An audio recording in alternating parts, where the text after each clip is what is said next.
நம் ஆண்டவர் இயேசு கிறிஸ்துவில் என் அன்புக்குரிய சகோதரிகளே, சகோதரர்களே, தினம் தினம் திருப்பாடல் வழியாக தொடர்ந்து இறை வார்த்தையை உங்களோடு பகிர்ந்து கொள்வது குறித்து மிக்க மகிழ்ச்சி அடைகின்றேன். ஆண்டவர் ஒவ்வொரு நாளும் நமக்கு தரக்கூடிய இந்த நல்ல வாய்ப்புக்காக அவருக்கு நன்றி செலுத்துகிறேன். ஒவ்வொரு நாளும் திருப்பலியிலே இறைவாக்கு வழிபாட்டில் இறை வார்த்தைகளை நாம் கேட்கிறோம். இறை வார்த்தைகளை நாம் கேட்கும்போது இறைவா உமக்கு நன்றி என்று சொல்லி அவருக்கு பதில் மொழி கொடுக்கின்றோம். பதிலுரை பாடலை ஒவ்வொரு நாளும் நாம் பாடுகின்றோம். பதிலுரை பாடலை அல்லது வாசிக்கிறோம். இறை வார்த்தையை வாசிக்கிற போது அந்த பதிலுரை பாடல் வழியாய் ஆண்டவர் நம்மோடு பேசுகிறார். நாம் அவரோடு பேசுகிறோம். அவரது சத்தியங்களை பெற்றுக்கொள்கிறோம். அவருடைய நம்பிக்கையிலே உறுதிப்படுத்தப்படுகிறோம். இன்று நமக்கு பதிலுரை பாடலாக தரப்பட்டிருப்பது தானியேலின் இணைப்புகள் என்ற நூலிலிருந்து முதல் அதிகாரத்தினுடைய பகுதி தரப்பட்டிருக்கிறது. தானியேலின் இணைப்புகள் என்ற பகுதி கிரேக்க மூலத்தில் அது திருவிவிலியத்திலே தரப்பட்டிருப்பதாகவும், எனவே அது திருமுறை நூல்களோடு கத்தோலிக்க திரு அவையை பொறுத்தவரை இணைக்கப்பட்ட நூல்களாகவும் பார்க்கப்படுகின்ற பொழுது, பிரிந்த சகோதரர்கள் இந்த தானியேலின் இணைப்புகளை தங்களுடைய திருமுறை சார்ந்த நூல்களில் ஏற்றுக்கொள்ளவில்லை என்பதையும், அவை இணை திருமுறை நூல்கள் என்று இப்பொழுது பொது விவிலியத்திலே நமக்கு தரப்பட்டிருப்பதையும் நாம் பார்க்க முடிகின்றது. யூதர்கள் கிரேக்கத்தில் அல்லது கிரேக்க மூலத்தில் எழுதப்பட்ட நூல்களை தங்களுடைய திருமறை நூல்களாக காலம் காலமாக அவர்கள் ஏற்றுக்கொள்ளவில்லை. அரமேய எபிரேய மொழியில் எழுதப்பட்டதை மட்டும்தான் கடவுள் தங்களுக்கு கொடுத்த திருமறை நூல்களாக, கடவுளானவர் தங்களுக்கு சட்டத்தையும் இறைவாக்குகளையும் ஞானத்தையும் அந்த ஒரு மொழியில்தான் தாங்கள் பேசிய தாங்கள் வழக்காடிய அந்த மொழியில் தான் கொடுத்தார் என்றும் அவர்கள் நம்பினர். எனவே கிரேக்க படையெடுப்பின் காலத்திலும் கிரேக்க கலாச்சாரத்தின் காலத்திலும் கூட இந்த கிரேக்க திருமுறை நூல்கள் என்று சொல்லப்படக்கூடிய அந்த நூல்களை ஒரு காலமும் யூதர்கள் ஏற்றுக்கொள்ளவில்லை. இன்று வரை அவர்கள் வைத்திருக்கக்கூடிய அவர்களுடைய பைபிளில் கூட இந்த நூல்களை அவர்கள் ஏற்றுக்கொள்வதில்லை. மொத்தம் நமக்கு தெரியும் 7 நூல்கள் இப்படி இணை திருமுறை நூல்கள் என்று நமக்கு அழைக்கப்படுகின்றன. இப்பொழுது நாம் இந்த தானியேலினுடைய இணைப்புகள் புத்தகத்திலே இன்று நமக்கு பதிலுரை பாடலாக தரப்பட்டிருக்கிற வரலாற்றுக்கு வருவோம். தானியேலினுடைய இணைப்புகளிலே முதல் பகுதி இளைஞர் மூவரின் பாடல் என்ற ஒரு தலைப்பை பெற்றிருக்கிறது. அந்த இளைஞர் மூவர் யார் என்பதையும் நாம் பார்க்கின்றோம். பாபிலோனியன் மன்னன் நெபுக்கத்நேசர் நிறுவிய பொற்சிலையை வணங்க மறுத்தவர்கள் இந்த 3 இளைஞர்கள். இவர்கள் வணங்க மறுத்தது மட்டுமல்ல, துணிவோடு தங்களுடைய உயிரையும் இழக்க துணிந்தவர்கள். அனனியா, மிசாவேல், அசரியா என்று இவர்கள் மூவரும் பெயரிடப்பட்டிருக்கின்றார்கள். ஒரு காலத்தில் ஒரு கட்டத்தில் அவர்கள் தொடர்ந்து அரசனுடைய ஆணையை, நெபுக்கத்நேசருடைய ஆணையை அவர்கள் ஏற்றுக்கொள்ள மறுத்த போது தீச்சூளையிலே தூக்கி எறியப்பட்டார்கள். அந்த தீச்சூளையிலே தூக்கி எறியப்பட்டவர்கள் குறித்து நமக்கு தானியேலினுடைய புத்தகம், இறைவாக்கினருடைய நூல்களிலே 4வதாக நமக்கு கொடுக்கப்பட்டிருப்பதுதான் தானியேல் இறைவாக்கினருடைய புத்தகம். அந்த தானியேல் இறைவாக்கினருடைய புத்தகத்திலே 3ஆம் அதிகாரம் 14 20 வரை 28 வரை நாம் வாசிக்கிற போது, அந்த 28வது வசனத்திலே கடைசியாக நெபுக்கத்நேசரே அந்த தீச்சூளையிலே அவர்கள் எரிந்து போகாமல் அவர்கள் உயிரோடு இருப்பதையும் அவர்களோடு இன்னொருவர் சேர்ந்து கொண்டதையும் பார்த்து அவன் சொன்னான், உங்கள் கடவுளே உண்மை கடவுள், அந்த கடவுளே உண்மையான கடவுள், விடுவிக்கும் கடவுள் என்பதை நான் கண்டுகொண்டேன் என்று சொன்னான். நெபுக்கத்நேசர் சொன்ன அந்த வார்த்தைகள் தானியேலினுடைய நூலிலே 3ஆம் அதிகாரம் 28வது வசனத்தில் சொல்லப்படுகிறது. சாத்ராக்கு, மேசாக்கு, ஆபேத்நகோ ஆகியோரின் கடவுள் புகழப்படுவாராக. தங்கள் கடவுளை தவிர வேறெந்த தெய்வத்தையும் பணிந்து தொழ மறுத்து அரசனது கட்டளையும் பொருட்படுத்தாமல் அவர் மேல் நம்பிக்கை வைத்து தங்கள் உடலை கையளித்த அவருடைய ஊழியர்களை அவர் தம் தூதரை அனுப்பி மீட்டருளினார் என்று அந்த அரசன் சொன்னதாக தானியேலினுடைய புத்தகத்திலே எழுதப்பட்டிருக்கிறது. இன்று நமக்கு பதிலுரை பாடலாக தரப்பட்டிருப்பது தானியேலினுடைய இணைப்புகள் என்ற அந்த திருமுறை சாராத நூல் என்று பிரிந்த சபையினர் சொல்லக்கூடிய, நாம் அதை இணை திருமுறை நூல்கள் என்று அழைக்கக்கூடிய அந்த நூலிலிருந்து நமக்கு தரப்பட்டிருப்பதை நான் ஏற்கனவே உங்களுக்கு அறிமுகப்படுத்தினேன். இப்பொழுது இறைவாக்கினர் தானியேலினுடைய நூலிலே அந்த 3 இளைஞர்களுடைய பெயர் சாத்ராக்கு, மேசாக்கு, ஆபெத்நகோ என்றும், தானியேலுடைய இணைப்புகள் நூலில் அந்த 3 பேருடைய பெயர் அனனியா, மிசாவேல், அசரியா என்றும் நமக்கு தரப்பட்டிருக்கிறது. இத்தகைய இந்த தீங்குகளிலிருந்து, தீச்சூளையிலே தூக்கி எறியப்பட்ட அந்த தீச்சூளையின் தீங்கிலிருந்தும், அரசனுடைய கொடுமையிலிருந்தும், பல்வேறுபட்ட அந்த காவலர்களுடைய பல வாதைகளிலிருந்தும் துன்பங்களிலிருந்தும் கடவுள் தங்களை விடுவித்து காப்பார் என்று நம்பியவர்கள்தான் இந்த 3 இளைஞர்கள். இந்த 3 இளைஞர்கள் தங்களையும் தங்கள் மக்களையும் தங்களுடைய நாட்டையும் அந்நியருடைய பாதுகாப்பில் இருந்தும் அந்நிய தெய்வத்தை தொழுவதிலிருந்தும் தங்களை ஆண்டவரே காக்க வேண்டும் என்று மன்றாடினார்கள். தீச்சூளையிலே தூக்கி எறியப்பட்ட போது அவர்கள் பாடிய அந்த பாடலைத்தான் இன்றைய பதிலுரை பாடலாய் நாம் பெற்றிருக்கிறோம். தானியேலுடைய இணைப்புகள் முதல் அதிகாரம் நமக்கு எடுத்துச் சொல்லுகிறது, மிக தெளிவாக எடுத்துச் சொல்லுகிறது. 28வது வசனத்திலே, அம்மூவரும் தீச்சூளையில் ஒரே குரலில் கடவுளை போற்றி புகழ்ந்து மாட்சிப்படுத்தினர் என்று சொல்லி, தீச்சூளையில் தூக்கி எறியப்பட்டது தண்டனைக்காக, ஆனால் அவர்கள் அங்கே மகிழ்ந்து பாடினார்கள். தீச்சூளையிலே தூக்கி எறியப்பட்டது அவர்கள் சாக வேண்டும் என்பதற்காக, ஆனால் அவர்கள் உயிரோடு கடவுளை போற்றி புகழ்ந்து கொண்டிருந்தார்கள். அப்படி அவர்கள் புகழ்ந்து ஆண்டவரை பாடி அந்த பாடலைத்தான் இன்று நமக்கு இந்த பதிலுரை பாடல் தருகிறது. அந்த பதிலுரை பாடல் நம்முடைய இளையோருக்கும் நம்முடைய நம்பிக்கையாளர்களுக்கும் இன்று தேவையான ஒரு பாடத்தை கற்றுக் கொடுக்கிறது. உண்மை கடவுளை நாம் தேட வேண்டும், உயிருள்ள கடவுளை தேட வேண்டும். இன்று போலி கலாச்சாரத்திற்கு அடிமையாகி போய்விடுகின்றார்கள் நம்முடைய இளையோர். அப்படிப்பட்ட அந்த கட்டத்தில்தான் இந்த 3 இளைஞர்கள் இன்று நம்முடைய இளையோருக்கு அவர்கள் முன்மாதிரிகையான வாழ்வை வாழ்ந்து காட்டுகிறார்கள்.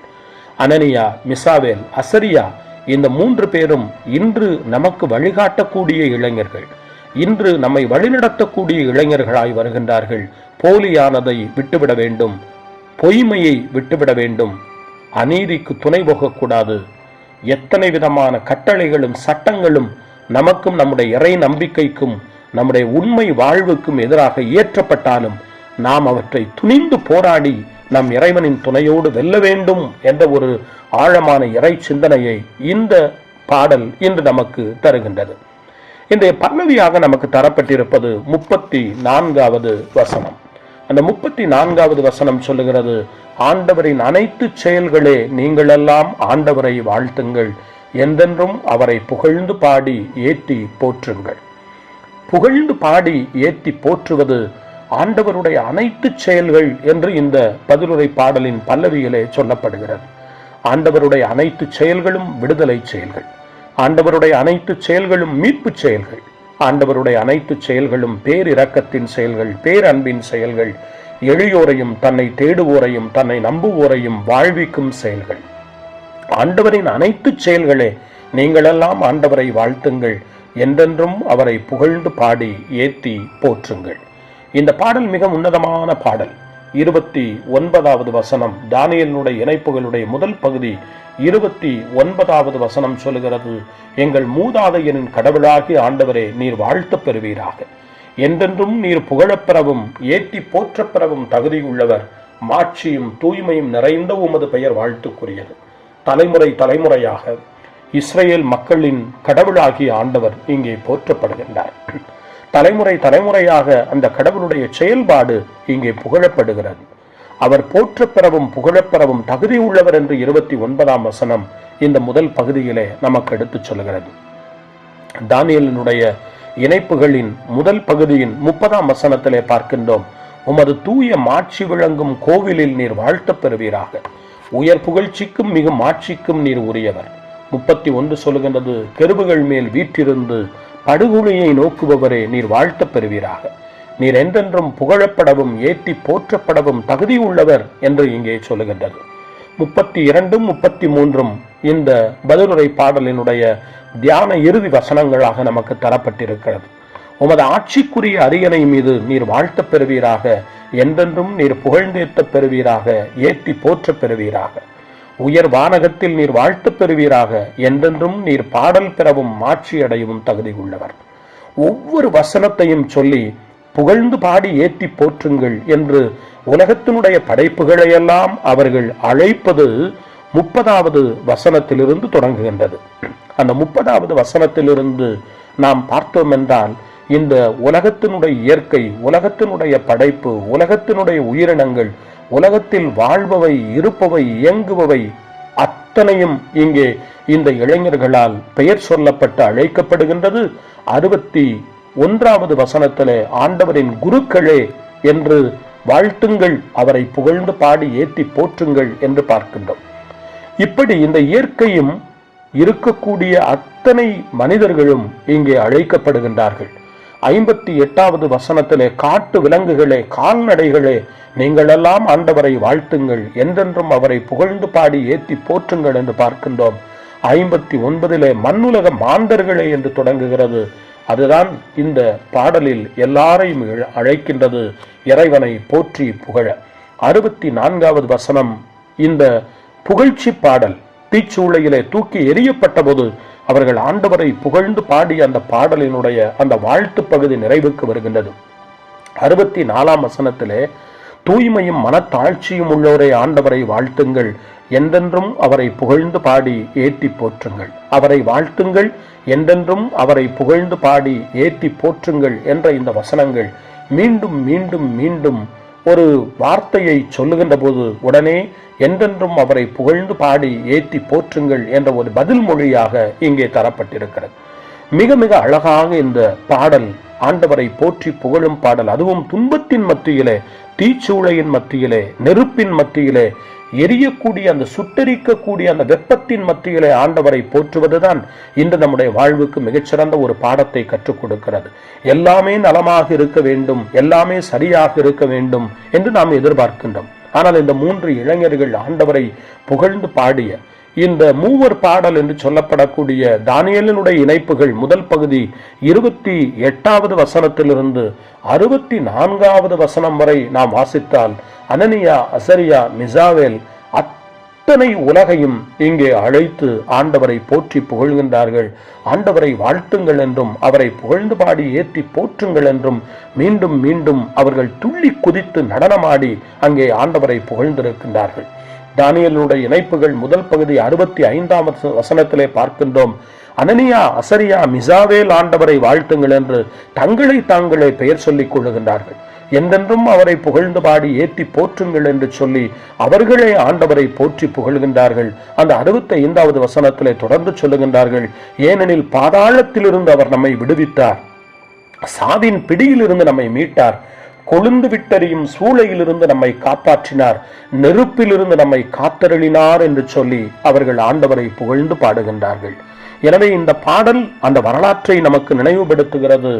ஆண்டவருடைய தூதரால் அவர்கள் காத்து கொள்ளப்பட்டார்கள். ஆண்டவருடைய வல்லமையான செயல்களால் அவர்கள் விடுவிக்கப்பட்டார்கள். அவர்கள் விடுவிக்கப்பட்டது பாதாளத்திலிருந்து, அவர்கள் விடுவிக்கப்பட்டது சாவின் பிடியிலிருந்து, அவர்கள் விடுவிக்கப்பட்டது கொழுந்து விட்டறியும் சூளையிலிருந்து, அவர்கள் விடுவிக்கப்பட்டது நெருப்பிலிருந்து என்று சொல்லி இந்த தானியேலினுடைய இணைப்புகள் முதல் பகுதி 65ஆம் வசனம் நமக்கு எடுத்து சொல்கிறது. இந்த மூவர் பாடல் இன்று நம்முடைய பாடலாய் மாற வேண்டும். இந்த மூவர் பாடல் இன்று நம்முடைய நம்பிக்கையாய் மாற வேண்டும்.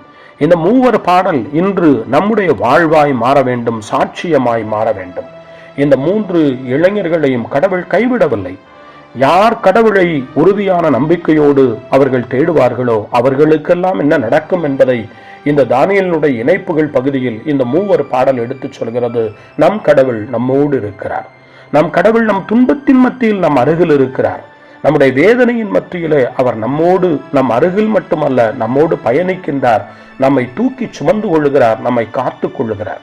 எனவேதான் 65ஆம் வசனத்திலே அனனியா, அசரியா, மிசாவேல் நீங்களெல்லாம் ஆண்டவரை வாழ்த்துங்கள், என்றென்றும் அவரை புகழ்ந்து பாடி ஏற்றி போற்றுங்கள், ஏனெனில் பாதாளத்திலிருந்து அவர் நம்மை விடுவித்தார் என்று அவர்கள் தங்களுடைய பெயர்களை தாங்களே சொல்லி ஆண்டவரை போற்றி புகழ்கின்றார்கள்.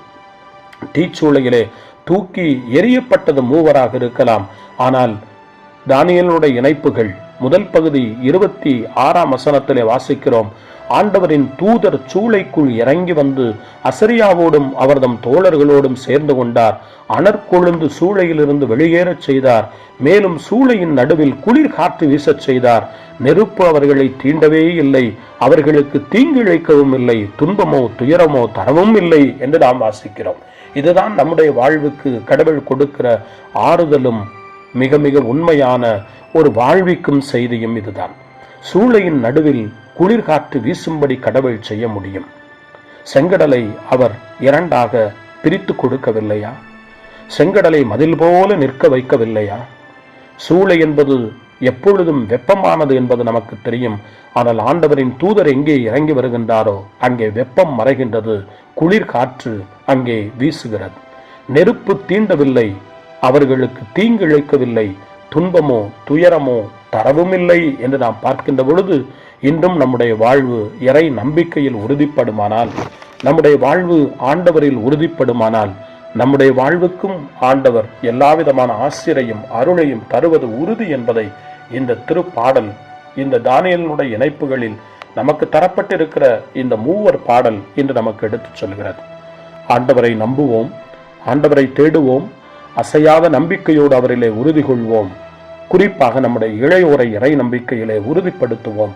இப்பொழுது நாம் அனைவரும் இணைந்து இன்றைய பதிலுரை பாடலின் பல்லவியை சேர்ந்து சொல்லுவோம். என்றென்றும் அவரை புகழ்ந்து போற்றுங்கள். ஆமென்.